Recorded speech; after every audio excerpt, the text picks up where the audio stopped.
Assalamualaikum warahmatullahi wabarakatuh. Perkenalkan nama saya Kasir Akif Bangkara dengan NRP 2040231032 dari kelompok 7. Di sini membuat video tentang remed kan sih?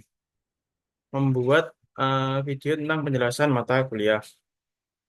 Yang pertama di sini ada outline untuk ini outline-nya pendahuluan korelasi mata kuliah dengan CPL. Lalu dilanjut dengan materi yang telah didapat selama 1 semester.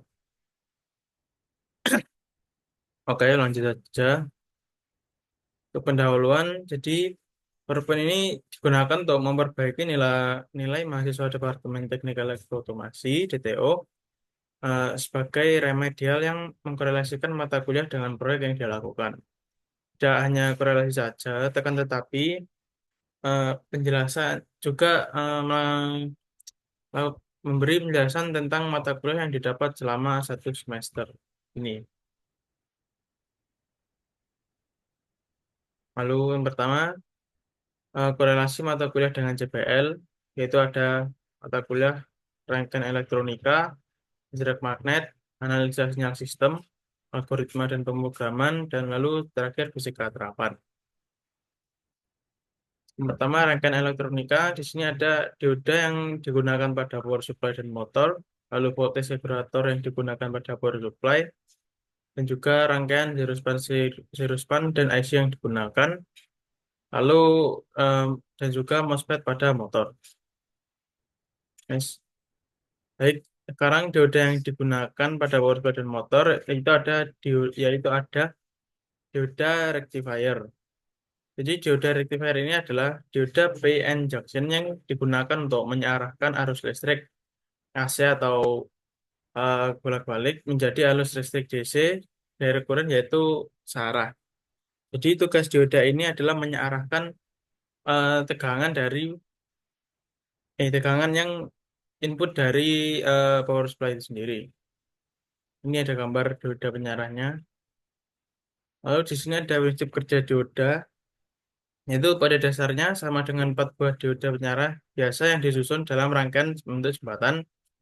Cara kerjanya pun sama dengan cara kerja penyarah gelombang penuh, yaitu full wave rectifier. Pada gambar tersebut, seperti yang dilihat, keempat dioda yang secara berpasangan dengan hanya 2 dioda saja da- dari sisi sinyal atau arus setengah siklus gelombang half cycle. Pada saat sisi sinyal positif diberikan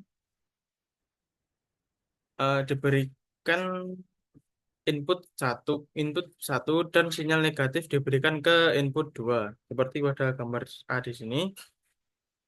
Lalu dioda bridge rangkaian rangkaian internal D1 pada gambar tersebut yang warna biru ini dan D2 akan berada dalam kondisi forward yaitu tetap maju. Seperti gambar A itu ada yang warna biru kan ya ngikut arahnya maju terus. Sedangkan D3 dan D4 akan berada dalam kondisi reverse bias yang bisa menghambat sinyal sisi negatifnya. Seperti gambar pada D4 dan juga D1 ini di gambar A. Lalu kemudian pada saat sinyal berubah menjadi sinyal negatif yang diberikan ke input 1 dan sinyal positif ke input 2, eh, maka dioda bridge D3 dan D4 berubah menjadi kondisi forward bias yang melewatkan sedangkan D1 dan D2-nya menjadi reverse bias yang menghambat sinyal sinyal sisi negatifnya. Maka hasil dari pengarah ini adalah seperti yang dapat kita lihat pada gambar C ini, yaitu input AC yang sebelumnya half half wave lalu masuk masuk dengan proses seperti gambar A dan B sehingga akhirnya pada outputnya membentuk sinyal full wave. Oke, lanjut. Dan ini jenis sinyal pada dioda. Ada half wave yang merupakan penyearah menggunakan satu dioda di mana hanya menyarahkan gelombang positif saja. Setengah gelombang negatifnya itu diblok atau dibuang. Lalu ada full wave, merupakan penyearah yang menggunakan dua atau empat dioda untuk menyerahkan gelombang penuh, sehingga arus AC yang masuk, yang awalnya setengah gelombang negatif, dibalik menjadi menjadi setengah gelombang positif, yang sehingga menghasilkan arus DC penuh. Seperti awalnya gambarnya seperti ini, yang awalnya setengah lalu menjadi bentuk gelombangnya di atas semua. Selanjutnya di sini ada voltage regulator pada power supply. Voltage regulator sendiri merupakan IC yang menyediakan suatu tegangan output dari current atau eh, arus yang mempunyai nilai tegangan tetap dan tidak dipengaruhi oleh perubahan tegangan input, arus suplai output, dan suhu. Pada power supply symmetric adjustable yang digunakan dan juga jadi pada CPL kami itu menggunakan dua power supply, yaitu power supply symmetric adjustable dan juga power supply fix.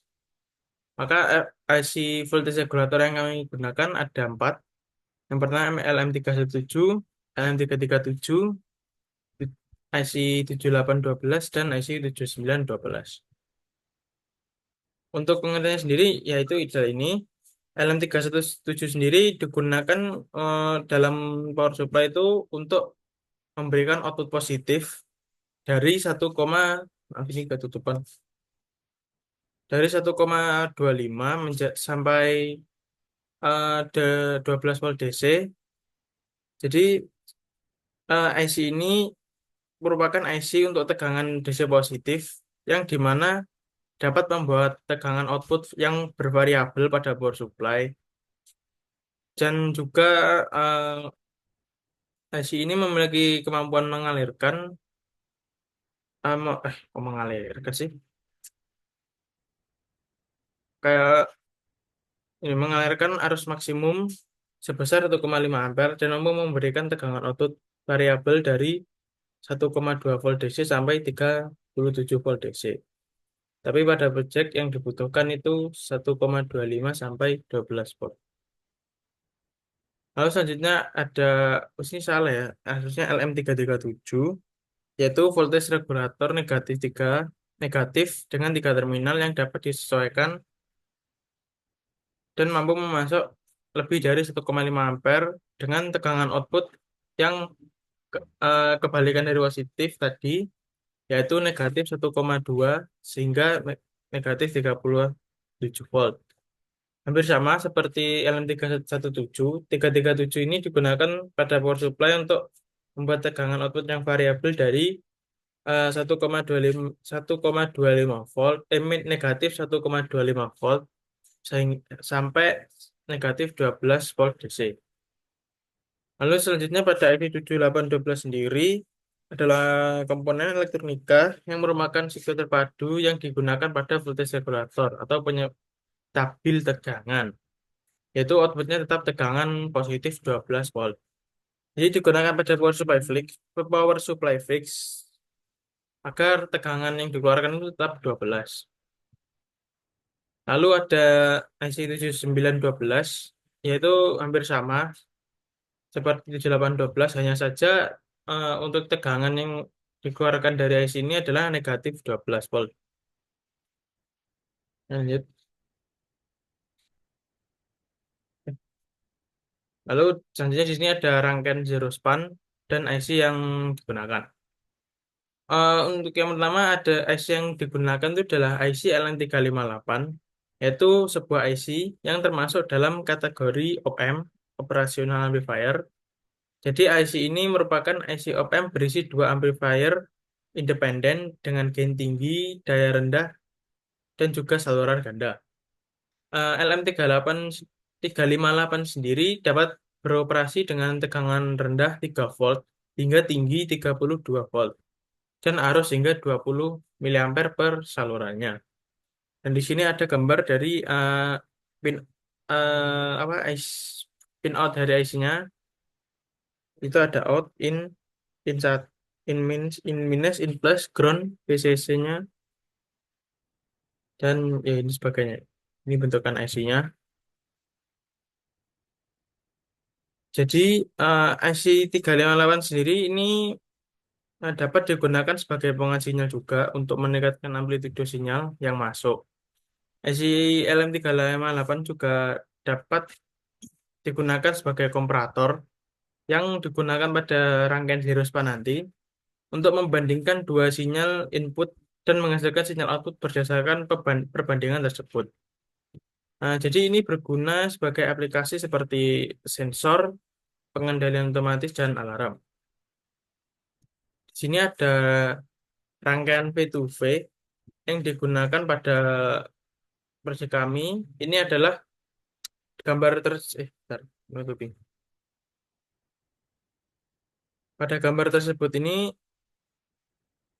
ada rangkaian V2V yang dibuat di simulasi dengan apa Simulink.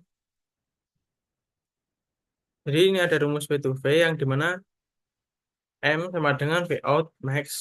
V out max-nya dikurangi V out min dibagi dengan V in max dan dikurangi V in min minimal.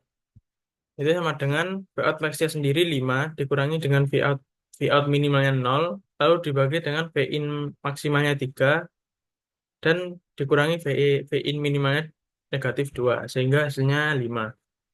Untuk ini sendiri jadi V2V itu mengubah tegangan dari 0 sampai 5 volt menjadi 3 sampai 2 volt. Lalu selanjut di B sama dengan V out dikurangi hasil dari ini tadi M B, B in sama dengan 0 dikurangi 5 dikali 2 volt yaitu negatif 10 volt. Sehingga RF pada rangkaian sini adalah digunakan RF-nya 10 k ohm sesuai rangkaian ini ya. Makanya maka lalu dilanjut rumusnya R ini sama dengan RF per M sama dengan 10K per 5 maka 2 k ohm. Sama dengan 2 k ohm menggunakan V1-nya yaitu min 12 sehingga dilanjutkan dengan ROS sama dengan RFV per B yaitu 10K dikali negatif 12 volt dibagi dengan 10 negatif 10 volt dengan hasil 12 k ohm. Untuk resistor komparatornya sendiri yaitu RF ditambah RI lalu juga ROS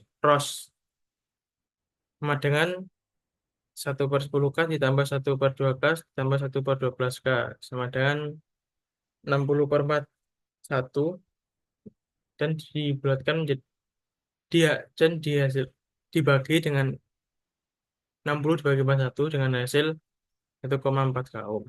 Maka resistor di pasaran yang mendekatinya yaitu 1,5 K. Jadi resistor komparatornya yaitu 1,5 K yang digunakan. Lanjut.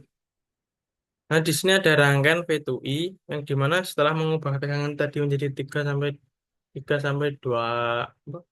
3 3 3 sampai 2 volt menjadi 4 mA sampai 20 mA. Untuk rangkaian V2I dari kelompok kami seperti ini pada Simulink. Untuk rumusnya dengan ini R sama dengan V per I. Lalu tinggal masukkan saja. Di sini sudah ketemu ya anunya. Jadi langsung saja 0,4 dibagi 0,064 sehingga resistor yang digunakan adalah 100 ohm. Ini rumus V2I-nya. M sama dengan V out maksimum dikurangi V out minimum dibagi dengan V in maksimum dikurangi V in minimum. Sama dengan yaitu 2 dikurangi 0,4 dibagi dengan 10 dikurangi 0 yaitu 0,16. Lalu di sini B sama dengan V out dikurangi MV in-nya sama dengan 0,4 dikurangi 0,16 dikali 0 volt yaitu 0,4 volt. Jadi resistansi pada RF-nya yaitu 270 ohm sesuai pada rangkaian yang digunakan. Maka RI sama dengan RF per M yaitu 270 per 16 per 0,16 sama dengan 1,6 K.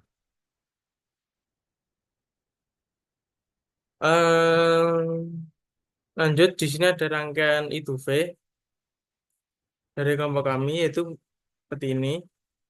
yang mengubah kebalikan dari V to I, yaitu dari 4 sampai 20 miliampere menjadi eh, 2 sampai 3 volt. 2 sampai 3 volt. Lalu untuk rumus V to I sendiri kurang lebih hampir sama seperti tadi, namun hasilnya seperti ini, sehingga resistor di pasaran yang mendekati yaitu 100 ohm. Resistor komparator yang digunakan 100 ohm. Lanjut. Selanjutnya di sini ada MOSFET pada motor. MOSFET atau metal oxide semiconductor field effect transistor adalah komponen utama dalam banyak rangkaian motor driver karena efisiensi tinggi dan kemampuannya untuk menangani arus yang besar. Jadi kegunaan MOSFET sendiri pada motor itu sebagai switching, kontrol kecepatan, dan juga high bridge. Switching sendiri adalah digunakan sebagai saklar elektronik dalam rangkaian motor driver. Jadi MOSFET memiliki resistensi rendah ketika RDS-nya ini on, yang memungkinkan arus besar ini tadi mengalir dengan kehilangan daya daya minimalnya. Lalu untuk kontrol kecepatan, dengan menggunakan PWM, Pulse Width Modulation, MOSFET dapat mengatur kecepatan motor dengan mengubah duty cycle-nya dari sinyal PWM yang digunakan.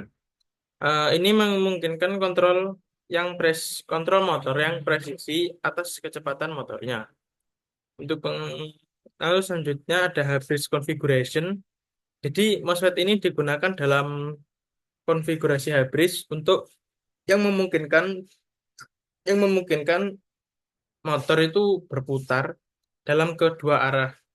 Jadi bisa kanan kiri dengan diatur dari eh, kontrolnya, yaitu menggunakan potensionya dengan mengontrol kombinasi MOSFET yang aktif, arah, dan kecepatan motor dapat diatur. Jadi setelah ini tadi penggunaan dioda MOSFET op-amp dan voltage regulator dalam berbagai aplikasi rangkaian elektronik menunjukkan bagaimana komponen-komponen ini tadi bekerja sama untuk memberikan fungsi yang diperlukan. Dari seperti penyarahan, perlindungan, pengaturan tegangan, pengaturan kecepatan, penguatan sinyal, dan lain-lain. Jadi setiap komponen ini memiliki peran spesifiknya masing-masing dalam em, membentuk sebuah rangkaian. Lanjut di sini ada listrik magnet, itu ada transformator, Cravatman box, dan medan magnet statis. Motor dioda dengan medan magnet statis.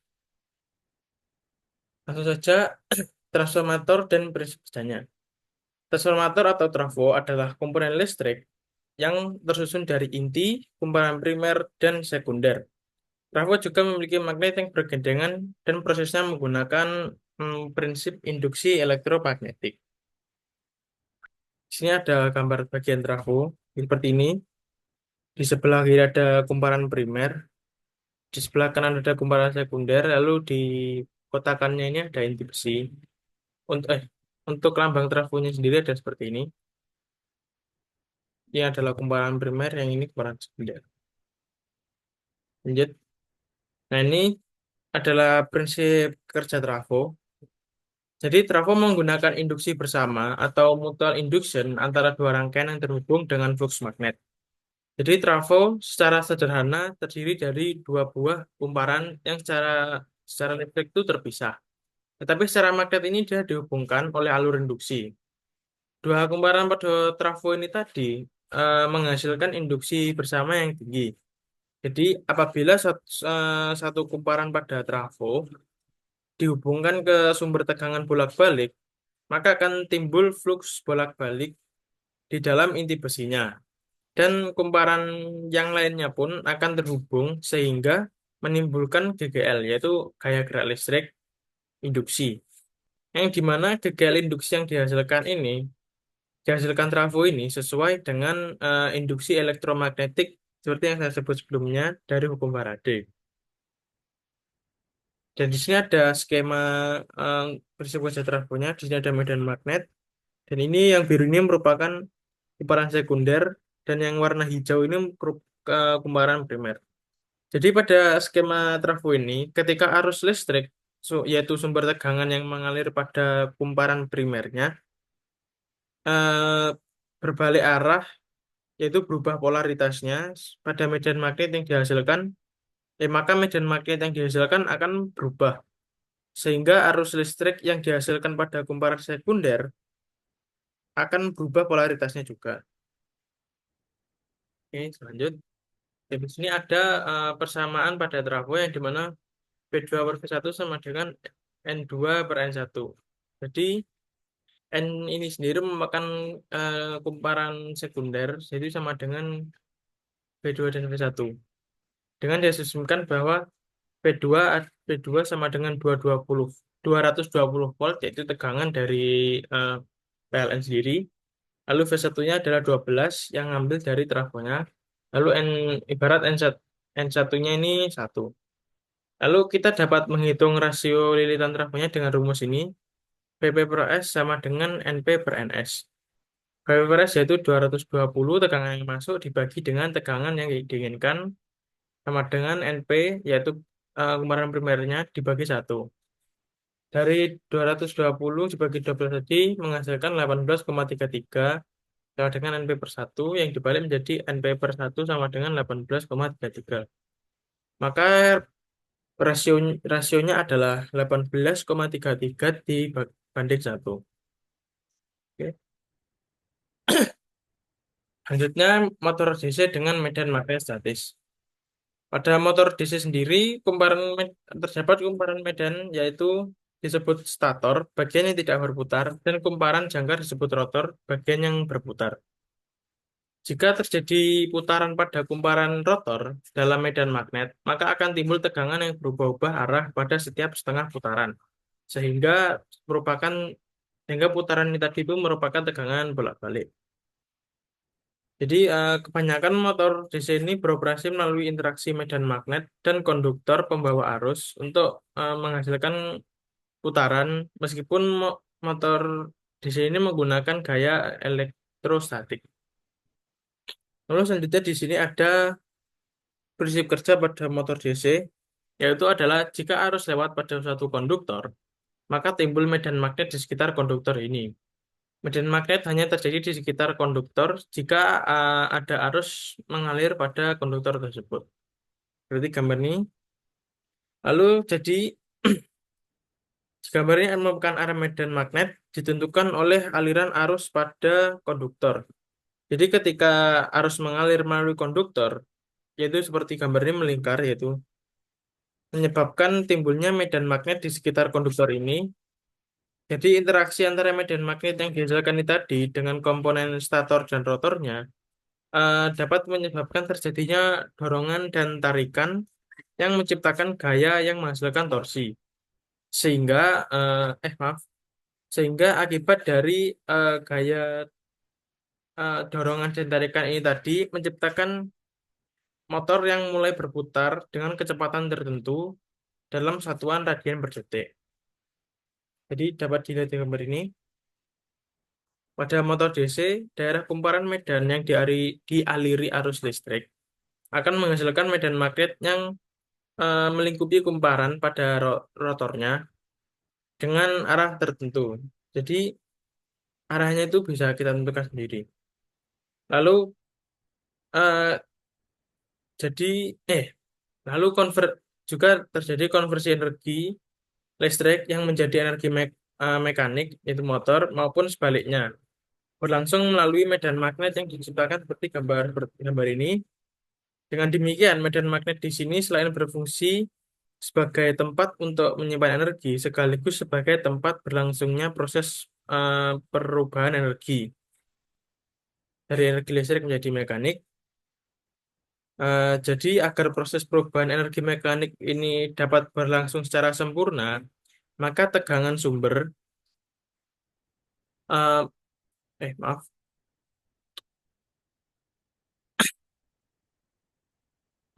maka tegangan sumber harus lebih besar daripada tegangan gerak yang disebabkan reaksi lawan, yaitu yang disebabkan reaksi dari motornya ini dengan memberi arus pada rotornya karena arus arus motor berbanding eh, berbanding lurus dengan torsi motornya, sehingga kemudian akan masuk ke sistem penggerak, dan juga maka akan menimbulkan dan sehingga akan menimbulkan perputaran pada motor tersebut.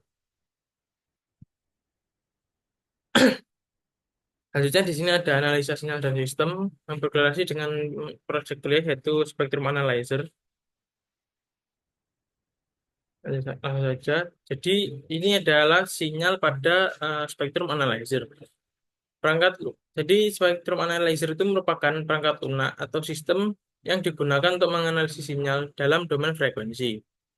Jadi virtual spectrum analyzer ini dapat menampilkan spektrum frekuensi sinyal, melakukan analisis harmonik, dan mengidentifikasi komponen frekuensi tertentu dalam sinyalnya. Lalu di sini ada gambar, jadi ini bentuk sinyal yang digunakan pada bentuk sinyal virtual spectrum analyzer yang menggunakan perangkat eksternal Arduino pada sinyal PWM motor. Jadi bentuk sinyalnya seperti ini. Kurang lebih saya sebetulnya kurang paham juga. Lalu dari hasil tersebut, saya bisa menganalisa bahwa sinyal PWM ini merupakan sinyal diskrit dengan ciri-ciri perubahan dari 0 ke 1 secara tiba-tiba. Itu bentuk gelombangnya sama dalam interval waktu tertentu. Jadi ada perhitungan bahwa periode dalam interval waktu tertentu adalah sama. Diketahui frekuensinya 3,9 ribu kilohertz dengan time per diff 100 100 apa namanya 100 US. Periodenya 1/f yaitu 1/3,3900 Hz sama dengan 0,000256 per second. Itu sama dengan 256 time per diff, time per diff. Jadi waktu yang dibutuhkan untuk menempuh satu gelombang dari gambar ini tadi adalah 256 time per diff. Lanjut, nah di sini ada sistem pada spektrum analyzer ini. Jadi sistem ini merupakan entitas atau operator yang memanipulasi satu atau lebih sinyal untuk mencapai fungsi, sehingga menghasilkan sinyal baru. Jadi pada proyek ini, sistem yang saya maksud dapat berupa komunikasi, sistem pengukuran, atau sistem lainnya yang menghasilkan atau mengolah sinyal. Misal pada konteks nirkabel, virtual spectrum analyzer digunakan untuk memeriksa spektrum sinyal transmisi dan memastikan kualitas dan kepatuhan spektrum terhadap standar komunikasi yang berlaku. Jadi pada gambar yang di PPT ini, uh, saya mengkorelasikannya dengan sistem yang dimana uh, dari gambar ini tuh ada banyak komponen yang digunakan, sehingga banyak apa namanya entitas entitas seperti di sini ada kolektor, ada analog read chain, ada OpenVI, yang dimana uh, entitas-entitas ini tuh dihubungkan dan digabungkan untuk mencapai suatu fungsi sehingga menghasilkan spektrum analyzer seperti ini. Jadi saya mengkorelasikannya dengan sistem bahwa jadi itu ini merupakan satu kesatuan. Baik, seperti itu. Nah, selanjutnya di sini ada algoritma dan pemrograman. Ya, untuk korelasinya adalah algoritma pada aplikasi LabVIEW dan loop pada aplikasi LabVIEW. Untuk algoritma sendiri adalah merupakan urutan yang runtut dan sesuai untuk berjalannya sebuah program. Nah, jadi pada sebuah sistem tadi, sebetulnya pada setiap komponen ini itu memiliki urutan untuk menghubungkannya itu memiliki urutan tertentu. Jadi saya mengkorelasikannya dengan algoritma pemrograman pada materi algoritma sendiri. Jadi itu harus ada susunannya agar suatu sistem ini bisa berfungsi sesuai dengan apa yang kita inginkan. Lalu selanjutnya loop di Spectrum Analyzer. Jadi pada aplikasi LabVIEW itu pada gambar sistem ini tadi, sebelumnya akan saya jelaskan loop loop merupakan eh, sesuatu yang berulang-ulang. Jadi pada Spectrum Analyzer ini loop digunakan untuk mengambil data secara berulang-ulang untuk sinyalnya.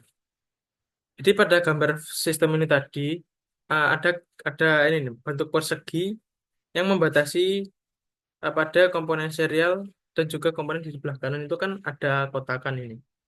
Jadi struktur kotak ini merupakan loop dari aplikasi Spectrum Analyzer Jadi pada komponen-komponen yang ada di dalam ini, fungsinya itu dibuat secara berulang-ulang. Jadi pada analog keychain ini dia akan membaca secara terus-menerus atau berulang-ulang, sehingga pengambilan data sinyalnya itu bisa dilakukan bolak-balik. Dan ini juga berkorelasi dengan algoritma pemrograman yang di mana loop sendiri itu adalah fungsi yang berulang-ulang. Oke, lanjut. Jadi ada fisika terapan. Untuk korelasinya saya hanya hukum Newton pada hukum Newton 2 saja. Sebenarnya ada, cuma saya tidak terlalu paham. Untuk hukum Newton 2 pada motor, untuk hukum Newton 2 itu ada pada motornya, yaitu hukum 2 sendiri itu menyatakan bahwa percepatan, yaitu alfa, suatu benda yang berbanding lurus dengan gaya F, yang bekerja padanya dan berbanding terbalik dengan masanya. Dinyatakan dengan persamaannya itu F sama dengan M kali alfa. Rumus percepatannya sendiri adalah F bagi massa. Dengan F yaitu gaya, M sebagai massa, dan alfa sebagai percepatannya. Oke, mungkin itu saja. Lalu untuk materi yang saya dapat selama 1 semester pada mata kuliah ini yaitu rangkaian elektronika, listrik magnet, analisis sinyal sistem, algoritma dan pemrograman, dan fisika terapan. Jadi materi yang saya dapat untuk pertama ada pada rangkaian elektronika yaitu ada dioda dan aplikasinya, transistor dan aplikasinya, FET dan aplikasinya, dan op-amp. Untuk dioda sendiri, pada materi sehari-hari yang saya dapat itu pengantar tentang dioda, pengertian dioda semikonduktor, dioda pertemuan PN, tegangan bias, karakteristik sambungan PN-nya, karakteristik arus tegangan, dan resistansi dioda. Untuk dioda adalah komponen semikonduktor yang dibentuk dengan cara menyambungkan semikonduktor tipe P dengan semikonduktor tipe N. Pada saat terjadinya sambungan yaitu junction P dan N, hole-hole pada bahan P dan elektron-elektron pada bagian N ini di sekitar cenderung untuk berkombinasi. Sehingga hole dan elektron yang berkombinasi ini tadi saling meniadakan. Sehingga pada daerah sekitar sambungan ini kosong dari pembawa muatan dan terbentuk daerah pengosongan, depletion region. Dan ini ada gambar simbol dioda. Jadi dioda itu untuk simbolnya itu yang ini bentuk panah dengan garis lurus di ujungnya. Dan di sebelah belakang belakang panah ini merupakan anodanya dan di ujungnya ini katoda. Ini untuk penandanya itu garis putihnya ini. Lalu di sini ada dioda pertemuan PN yang dimana ada dua yaitu kristal tunggal semikonduktor yang pada satu sisinya mendapat penyuntikan atom akseptor dan pada sisi yang lain mendapat penyuntikan atom donor. Jadi pertemuan PN yang kedua yang pada kedua sisinya diletakkan logam sehingga terdapat dua ujung logam yang merupakan terminal atau elektroda, yaitu anoda pada sisi P dan katoda pada sisi N. Jadi atom donor dan atom akseptor itu didoping pada kristal tunggal pada semikonduktor yang sehingga menghasilkan pada dioda ini ada tipe P dan tipe N-nya. Seperti ada gambar berikut, yaitu ini atom atom akseptornya didoping pada kristal tunggal semikonduktor dan juga atom-atom donornya sehingga menghasilkan tipe P dan tipe N. Lanjut di sini ada transistor BJT yaitu bipolar junction transistor. Merupakan jenis transistor yang memiliki 3 kaki yaitu basis, kolektor, dan emitter. Dan bisa menjadi dua arah aliran yaitu positif negatif. Ini merupakan gambar ini merupakan struktur dari transistor BJT itu sendiri. Seperti ini ada emitter, base, kolektor, dan substratenya. Kolektor berada di bagian atas. Untuk base sendiri tengah ini bagian P-nya. Lalu emitternya di bawah. Base ini base kolektor dan juga base emitternya. Untuk tipe NPN-nya seperti ini. Jadi untuk NPN itu setelah dari B mau ke C dan E-nya ini jadi ada tanda panah ya yang membedakan di sini. Tuh. Untuk NPN-nya ke bawah, NPN dari E ke atas ke B. Lanjut. Op. Lalu ada op-amp, operational amplifier. Jadi amplifier ini yang dirancang untuk menangani sinyal AC kecil. Ini seringkali disebut sebagai penguat sinyal kecil, seperti rangkaian Zeruspan tadi. Jadi pada rangkaian ini ada setiap pada titiknya itu ada bentuk sinyalnya sendiri seperti ini. Algoritma ini yaitu op amp seperti pada Zeruspan. Lalu selanjutnya untuk listrik magnet, selama 1 semester saya mendapat kemagnetan, beda potensial, GGL, dan tegangan, lalu magnetisme. Untuk magnetar sendiri itu meliputi asal-usul magnet, magnet alam, penggunaan magnet, magnet buatan, magnet lunak, bahan-bahan magnet, bagian-bagian magnet, dan juga kutub magnet. Lalu untuk beda potensial, GGL, dan tegangan. Jadi beda potensial sendiri adalah yang menyebabkan arus ini mengalir dan satuan ukurannya itu volt. Untuk GGL sendiri adalah mempertahankan perbedaan potensial antara dua titik jika arus mengalir antara dua titik tersebut. Lalu ada tegangan, ya tegangan umumnya ya digunakan untuk menunjukkan ukuran baik beda potensial atau GGL. Bagaimana cara menghasilkan GGL? Jadi ada 4 cara, secara mekanis atau induksi medan, termokouple, fotolistrik, dan juga kimia. Di sini ada secara mekanis atau induksi medan. Secara mekanis pengantar digerakkan dalam medan magnet. Seperti gambar ini magnetnya magnet eh, sa- kutub selatan dan juga kutub utara. Ini cara induksi, jadi di apa namanya digesek-gesek gitu, diputar sehingga diputar gini, sehingga dia itu menciptakan GGL-nya sendiri. Lalu ada secara termokouple. Jadi jika titik sambung dua logam yang tidak sama itu dipanaskan, maka akan terjadi GGL, gaya gerak listrik seperti ini. Seperti gambar ini, yang bawah ini merupakan iron yaitu besi atau di sini chopper tembaga. Dua logam ini didekatkan sehingga dan dipanaskan. Lalu di panas ini akan terjadi GGL, gerak gaya listrik. Untuk tembaganya ke arah sini. Nah, seperti gambar. Lalu ada secara fotolistrik. Maka untuk fotolistrik ini sendiri sebetulnya saya kurang paham. Dan juga jika zat tertentu dihubungkan dengan logam dan sambungannya disinari. Hmm. Jadi zat tertentu ini tadi itu disinari ya. Dengan ada anoda di sini, ada light, ada cahaya disinari, sehingga menyebabkan GGL, gaya gerak listrik. Dan juga ada secara kimia, jadi konduktor yang tak sama dalam larutan mengatar yang akan bereaksi secara kimia. Nah, jadi di sini ada elektrod, ada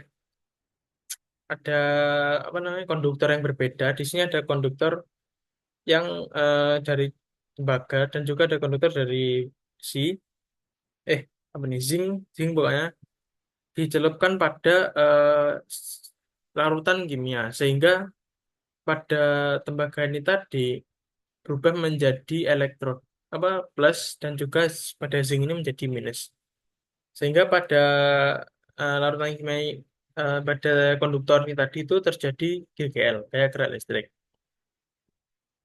Lalu selanjutnya ada magnetisme, yaitu materinya meliputi magnet dan bahan magnetik, medan magnet dan garis gaya, tarikan dan tolakan, sifat magnetisme, dan medan magnet sekeliling konduktor yang menghasilkan arus, medan sekeliling kumparan, gaya gerak magnet atau GGM, elektromagnet, dan saturasi.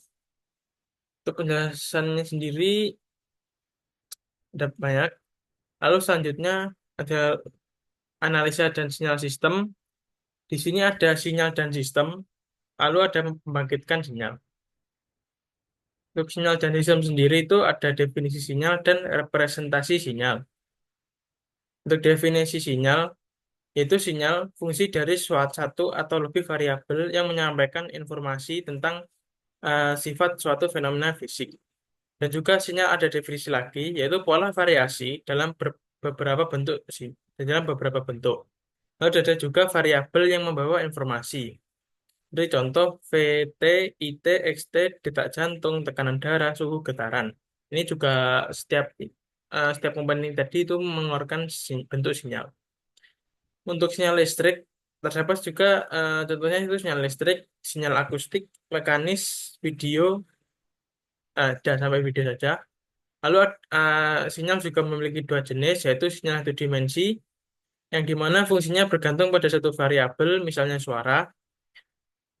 Lalu sinyal multidimensi, yang fungsinya itu bergantung pada dua variabel atau lebih, misalnya gambar. Ini ada representasi sinyal. Secara matematik, sinyal itu direpresentasikan sebagai sebuah fungsi atau dari satu atau lebih variabel tetap. Aduh, tiba. Lalu selanjutnya misalkan sebuah sinyal kontinu, time continue yang merupakan fungsi variabel tunggal, yaitu satu dimensi ft. Dan juga ada representasi dari intensitas sinyal video hitam putih bergantung pada koordinat x, y, dan waktu, tf, yaitu x, y, t. Ini juga ada gambar representasi sinyal. FT-nya ini ada yang ke atas ini FT, yang di bagian lurus ini, bagian datar ini T, time-nya. Lanjut. Lalu pada algoritma dan pemrograman, untuk materi yang didapat itu algoritma dan flowchart, struktur dasar bahasa C, variabel dan konstanta, tipe data, kondisi, looping, array dan string, fungsi, pointer, file management, dan struktur data. Jadi untuk materi-materi ini tuh sebenarnya yang saya dapat untuk algoritma dan flowchart itu sendiri sudah dijelaskan pada awal masuk. Lalu untuk sisanya untuk algoritma dan struktur dasar bahasa C ini dijelaskan pada awal pertemuan, yaitu pada minggu pertama dan kedua. Untuk selanjutnya itu dari variabel konstanta sehingga struktur data ini kita diberi tugas yaitu membuat apa namanya laporan praktikum. Jadi kita disuruh praktikum menggunakan aplikasi kode blok untuk mempraktikkan materi dari variabel dan konstanta ini hingga struktur data, lalu membuat laporan praktikum dengan tulis tangan. Oke, lanjut. Di sini ada fisika terapan, meliputi yang didapat selama semester itu adalah kinematika partikel, kerja dan usaha, dinamika partikel, mekanika fluida, getaran sederhana harmonis, dan juga teori gelombang. Untuk kinematika partikel sendiri itu mempelajari atau mendeskripsikan gerak benda yang menyatakan besaran-besaran gerak seperti posisi, perpindahan, jarak, percepatan, dan lain-lain. Untuk contohnya itu gerak satu dimensi dan gerak dua dimensi. Gerak satu dimensi sendiri, suatu benda bergerak sepanjang garis lurus, baik ke arah tertentu atau bolak-balik di sepanjang garis tersebut. Jadi satu dimensi itu hanya maju mundur saja, seperti gambar di sini. Lalu selanjutnya ada gerak dua dimensi, yaitu gerak yang terjadi dalam bidang datar yang melibatkan dua sumbu koordinat, biasanya sumbu X dan sumbu Y. Contohnya itu gerak parabola. Aduh, di sini gambarnya kok hilang, ya? Sebenarnya ini ada gambarnya. Untuk gambarnya itu seperti jika dibayangkan seperti orang orang apa namanya? Seperti orang melempar ke atas kayak melambung gini, melambung. Itu namanya gerak dua dimensi yaitu gerak parabola. Ini ada gambarnya ternyata. Ini seperti melambung gini dari atas ke bawah atau dari bawah ini ke atas lalu ke bawah. Lanjut, ada kerja dan usaha, yaitu usaha dan energi kinetik, usaha dan energi potensial, dan daya. Untuk energi kinetik, yaitu simbolnya EK, merupakan keadaan sederhana yang diandaikan dengan resultan gaya F konstan, baik besar maupun arah. Gaya ini bekerja pada partikel dengan massa, yaitu M, akan menghasilkan percepatan yang konstan, A. Jika kecepatan dari partikel itu V, maka energi kinetiknya adalah ini. Jadi dari gambar ini kita dapat menghitung usaha yang dilakukan oleh gaya dengan rumusnya yaitu 1/2 mv pangkat 2.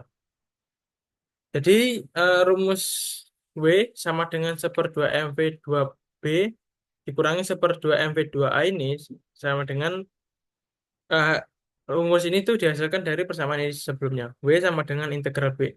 B integral A, FD. Lalu dilanjut FDS, B integral A, MA DS ini kurang paham sebetulnya saya. Jadi dari gambar itu, dari M yang diberi gaya didorong ke mendekatkan B. Sehingga persamaannya dibentuk seperti ini. Lalu ada usaha dan energi potensial. Energi potensial dengan simbol EP, energi yang dimiliki sebuah benda karena berada pada ketinggian tertentu. Secara matematis dituliskan EP sama dengan MGH, dengan M massa, yaitu kilogram satuan gram, dan G percepatan gravitasi dengan satuan M per S pangkat 2, dan H ketinggian, yaitu satuannya M. Lalu dilanjut di sini ada daya. Jika suatu benda dipindahkan dari suatu suatu tempat ke tempat lain, maka dibutuhkan usaha yang sama. Besar baik proses tersebut dilakukan dalam waktu second maupun dilakukan dalam waktu 1000 second. Untuk membedakan kerja tersebut, maka diperkenalkan satu kuantitas baru yang disebut daya, yang didefinisikan sebagai kerja yang dilakukan per satuan waktu. Jika untuk melakukan kerja secara keseluruhan, yaitu total, sebesar W, yaitu dan dibutuhkan waktu yaitu T, maka daya rata-rata yang dilakukan adalah seperti rumus ini, P sama dengan W per T. Sedangkan daya sesaat itu dapat ditulis dengan P sama dengan dW per dt. Untuk satuannya itu yaitu Joule per second, yaitu watt, 1 HP horsepower, yaitu 550 pound. Lalu ada FT per S, yaitu sama dengan 746 watt. Selanjutnya di sini ada dinamika partikel yang meliputi hukum pertama Newton hingga hukum ketiga Newton. Untuk hukum pertama Newton sendiri berbunyi sebuah benda akan tetap diam atau tetap bergerak lurus dengan kecepatan konstan, kecuali ada gaya luar yang bekerja padanya. Untuk perumus secara matematisnya ditulis seperti ini, sigma F vektor sama dengan 0. Untuk untuk gam, untuk gambarnya sendiri seperti ini. Jadi berarti suatu benda akan tetap bekerja pada jalannya masing-masing apabila tidak ada gangguan dari luar. Seperti gambar ini, mobil tetap akan berjalan lurus, namun apabila dia menabrak tembok ini, maka ya hukum pertama Newton, ya selama dia belum menabrak, hukum pertama Newton tetap jalan. Lalu di sini ada hukum kedua Newton, yaitu yang yaitu percepatan, di mana terdapat gaya normal, yaitu benda bertumbuh pada benda lain, reaksi dari gaya tekan, arahnya selalu tegak lurus dengan permukaan yang ditekan. Ini ada gambarnya. Yang pertama, yang di sebelah kiri sendiri ini adalah benda bertumbuh pada benda lain, dan juga yang sebelah kanannya itu adalah arah dari tegak lurusnya permukaan yang ditekan. Dan juga ini ada reaksi dari gaya yang ditekan. Lanjut, jadi gaya terdapat pada hukum Newton yang kedua juga ada gaya gesek, yaitu F. Yang pertama ada gaya gesek statis dengan dituliskan Fs. Untuk secara matematisnya ditulis yaitu Fs kurang dari eh, mikro S dan N dengan Fs yaitu gaya gesekan statis, OS sendiri koefisien gesekan statis, dan N adalah gaya normal. Untuk gesekannya seperti gambarnya di sebelah kanan pada rumusnya. Ini gaya gayanya juga kanan kiri kanan kiri kanan kiri. Lalu gaya gesek kinetis yaitu dituliskan dengan FK. Jadi bedanya dengan Fs tadi hanya pada bagian U-nya ini UK dan N. Untuk dengan dituliskan yaitu FK gaya gesekan kinetis, UK dan koefisien gesekan kinetis, lalu N adalah gaya normalnya. Lanjut, di sini ada hukum ketiga Newton yaitu aksi reaksi. Ciri-ciri pasangan reaksi-reaksi yaitu sama besar, berlawanan arah, bekerja pada dua benda yang berbeda. Jadi pada aksi reaksi ini dapat seperti gambar ini, yaitu lampu dan tali, di mana ini ada T, si garis hitamnya ada T, gaya pada lampu oleh tali. Lalu ada T petik gaya pada tali oleh lampu. Jadi mereka ini saling bertergantungan yang dimana jika T petik ini bergerak maka menghasilkan reaksi yang pada pada T berbentuk panah hitam ini maka dia akan bergerak juga. Begitupun sebaliknya, apabila T ini, T beres panah hitam ini bergerak, maka T petik ini juga akan bergerak. Lalu ada W gaya, W itu gaya pada lampu oleh buminya. Jadi ya terjadi gaya, jika terjadi gaya maka reaksinya seperti tadi. Jika ke kanan, maka eh, T yang atas ini akan juga ikut bergerak ke kanan, begitupun sebaliknya. Lalu ada di gambar selanjutnya ini ada apa namanya bak- gaya tekanan permukaan benda. Jadi benda ini di benda kota ini diletakkan pada permukaan yang datar. Apabila jadi N sebagai gaya pada benda oleh permukaan dan P gaya tekanan pada permukaan oleh benda.